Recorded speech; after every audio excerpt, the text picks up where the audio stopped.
All right. Well, the Vikings' final stretch of practice at OTAs continues today, wraps up June 3rd tomorrow. Yesterday during practice, Adam Thielen apparently made the catch of the offseason thus far with a twisting, toe-tapping catch in He's the back of back. the end zone from Kirk Cousins. Thielen was mobbed by the offensive teammates afterwards. It led to head coach Kevin O'Connell giving him high praise in his post-practice press conference. O'Connell called out Thielen's just feel and knack for the red zone specifically. As that field shrinks, the windows get tighter. Thielen's field awareness is one of the best he's ever worked with. So the proof's in the pudding here. Thielen has caught 24 touchdowns in his last 28 games. Clearly one of the better red zone wideouts in the league the past 2 years, and has obviously grown a tight rapport with Kirk Cousins. But now he's got an offensive-minded head coach, a new offensive pass-happy system. So is it realistic or is it foolish to expect Thielen to somehow get better under O'Connell's system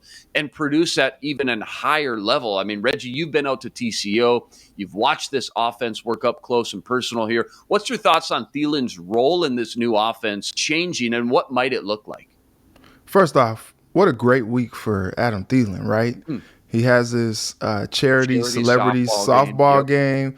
You know, Jefferson hits a home run. Everybody's hitting the gritty. Kirk Cousins hitting the gritty. Thielen's hitting the gritty. They're just really loose right now, and they seem to be really enjoying each other. And I'm excited to see what that does, moving into the season. Like, everybody seems to be really tight and close knit and having fun with this new regime being in charge. And that's something to be said about, their culture that they're rebuilding there and the chemistry that they are building with one another. Second, Adam Thielen is just a consummate pro, man. Like, last season, we were talking about, I think like in like 7 or 8 games or something, he already had like 10 touchdowns. Like, all the dude was doing was catching touchdowns. And so in this new offense, I don't know if I expect him to be any greater or any more production than he usually has, because I think last year he was on pace for, well over 1,000 yards, double-digit touchdowns. Like, he was going to be a dude anyway. And I think that's what I expect from him. The offense is going to continue to put all the receivers in great positions to make plays. And he's a playmaker. Simple as that. If the injury didn't happen last year, he was right up there. If Justin Jefferson is wide receiver 1, he's wide receiver 1A. And I think Thielen's production should be what we expect from him. And what is cool to see is him making those plays in OTAs. He's not slowing down, as he continues to age. He's not really, getting, hit by father time, But it's interesting because we ran a soundbite from Kevin O'Connell yesterday at 6:00.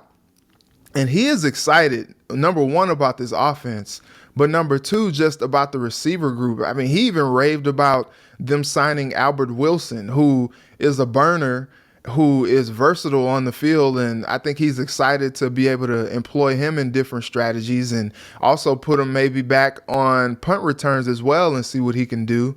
He's a playmaker. He can stretch the field. And, he may be like a home run hitting guy for the offense if he sticks around with the team. But, as a former quarterback, he was like, man, I really like this receiver group. Like, he was kind of like salivating like he was going to be the guy throwing them passes on Sundays. And so I think he's really excited about the receiver group, and he should be. I mean, guys like Thielen, JJ, Osborne, you got Smith Marset, who's kind of working his way back from an injury. He was in a walking boot, which really not sure what injury happened to him and when it happened, but he's probably expected to be back by training camp at least. And then, you got guys that you brought in like Jalen Naylor and Albert Wilson. Like, this is a really stacked wide receiver group that I'm sure he's like really, trying to figure out ways to dial up them and put them in positions to get the ball in space and make plays. And what's been funny is, Adam Thielen on a radio show the other day talked about how complex the offense is and how he's just like, man, I'm trying to learn this offense. Kevin O'Connell's offense is quite different than what Thielen has been used to. The concepts are similar. The positions that he's going to be in are similar, but the verbiage, the scheme is different. And so now him and the rest of the offense are having kind of like this crash course in learning the offense. But I think once he gets it, I think he's going to be sensational in this offense. And I'm excited to see just how explosive this offense is with O'Connell pulling the strings. Yeah, remember O'Connell worked with Cooper Kupp, Robert Woods, OBJ in the past, and it's no secret he maximized, obviously, a lot of that potential there. It's going to be a lot of fun and interesting to see what roles he kind of carves up for Justin Jefferson, Adam Thielen, KJ Osborne, not to mention, Dalvin Cook, finding ways to get him the ball out in open space and you utilize him in the passing game more than we've seen in the past. We talked about ESPN's rankings of all 32 teams' offseason reports last week. Vikings landed 17 on the list. They just released teams 1 through 16 yesterday. Green Bay Packers found themselves at number 9. Before we get into the article details itself, Reggie, what did you see from the front office? So what was maybe, in your opinion, their best and worst moves the Packers made this offseason? I think the worst move by far was trading Devontae Adams. I think they made their decision that they were going to commit to Rodgers for the rest of his, career, and in essence just priced themselves out of being able to pay Devontae what he wanted. And so they shipped him out to go play with his bestie. And I think that was probably the worst move for me because now you're talking about a group of largely unproven receivers when it comes to the context of that Packers offense. Sammy Watkins has been a very productive receiver in the league, but he hasn't ever stayed healthy, especially like over the last 3 seasons. And so then you got Christian Watson. You can have high expectations for the guy, but he's a rookie. It's just like, okay, how much can you really expect from, a rookie? But, guys like Justin Jefferson and Jamar Chase having the type of years that they had as a rookie, you're just like, dang, man, that's a lot of pressure to maybe put on a young guy like that, maybe if he needs some more time to develop. And so, they've made all these moves, which, to try to, bolster that defense and, drafting a couple guys in the first round and really just kind of go all in on that defensive side. But the offense is always going to be the bread and butter of this team with Aaron Rodgers there.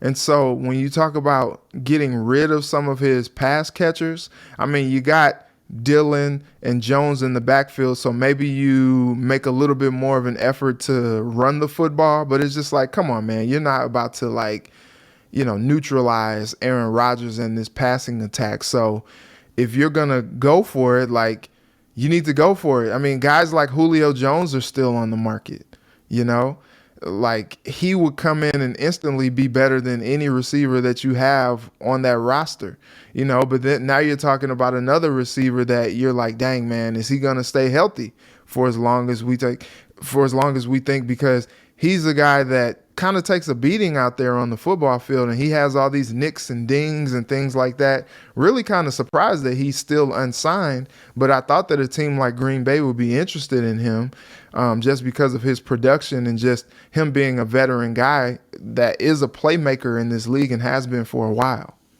Yeah, first and foremost, like it or not, it's always going to start with the quarterback, and retaining A-Rod on the extension, massive 3-year, $150 million deal, while helping free up money to retain core guys, Rasul Douglas, Devondre Campbell, and of course, Jair Alexander. That was huge. They've committed to A-Rod, and in all likelihood, he'll retire as a Packer, as he should. But this is it, Reggie. I mean, this is their window. The time is right now. And in the NFC, you got the Rams coming off a Super Bowl, basically returning their same team. Tom Brady's coming in hot and angry. He wants one more. And then you've got the Niners, Cowboys, Cardinals, Eagles, all getting better. And you're going to have to bring your A game and have a complete team, top to bottom.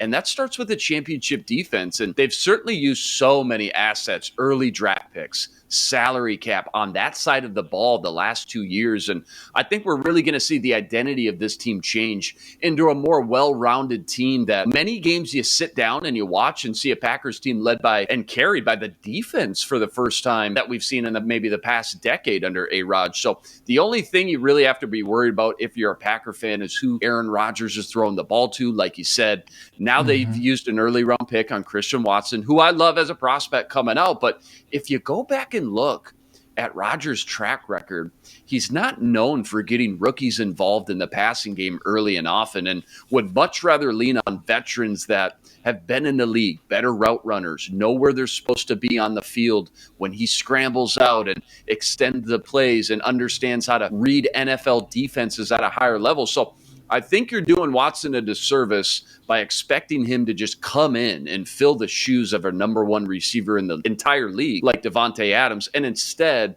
should expect a much more spread him out passing game. Guys like Sammy Watkins, Randall Cobb, Robert Tonyan, who ended up on the IR but had about 8-9 touchdowns before he got hurt. Go from, force feeding one guy to everyone just pull up a chair at the dinner table and let's pass the ball around. Everybody's going to eat in this offense, but things are going to look a lot different, both offensively and defensively for sure. Reggie, let's fling out some early predictions when looking at the NFC North now. We've studied the offseason. We've studied their drafts. How do you think this division shakes out now that this ESPN 1 through 32 rankings of their offseasons has came out? I'll give the Vikings a chance to be at the top of that division. So when we're looking at 1 and 2, we're basically, a toss-up between the Vikings and the Packers. They are the upper echelon of the division. It's a 2-team division right now, right? Yeah. And then I'll go, funny enough, I'll go Lions, and then I think the Bears will be at the bottom of the division. I really just don't expect much from them. I think the Lions are quietly getting better, but I think the Bears, man, it was my hot take, 2 weeks ago? I think they're going to be picking in the top 5 next year when you look at what they should have done to help their young, budding, trying to progress and develop quarterback and Justin Fields. You used 2 first-round picks on him. They just surrounded him with such little help and talent on that side of the ball. And you got to be careful with that, because when you have a young quarterback like that, you don't want him to develop bad habits because he doesn't have the type of help that he needs. Exactly. Like if he's force feeding it to one of the maybe the only productive guys on the roster, one of the only productive receivers that he can count on, like that's not good, because then when you do get him some help, he's not necessarily gonna understand how to get everybody involved, because he's been so used to having kind of a one-track mind out there. You don't want to stunt a young quarterback's development, and him not having a lot of weapons and things like that. I think that's when you see things like him running for his life and him just trying to do too much, try to make too many things happen. And then that's kind of a recipe for disaster. Hey, guys, we lost Allen Robinson in free agency. We got to go sign, a big name guy. We got to get Justin Fields some help. Any ideas? Byron Pringle. I like it.